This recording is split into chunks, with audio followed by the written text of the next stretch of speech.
కోసం నా ఊరికి వచ్చిండని సాయి చంద్ ఖచ్చితంగా కన్నీళ్లు పెట్టుంటదో అది ఆనంద బాష్పాలతో కన్నీళ్లు పెట్టుంటాడు.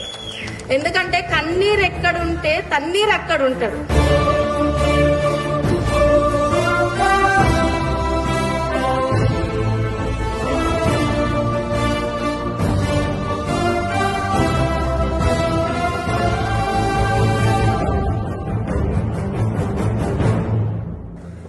సాయి ఒక గాయకుడే కాదు, తెలంగాణ ఉద్యమకారుడు, ఒక కవి, ఒక రచయిత, ఒక వాగ్గేయకారుడు, ఒక అద్భుతమైనటువంటి గాయకుడు సాయి చంద్.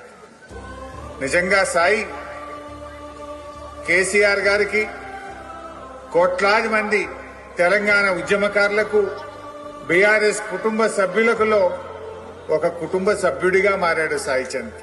జై తెలంగాణ, జోహార్ సాయి చంద్ కు.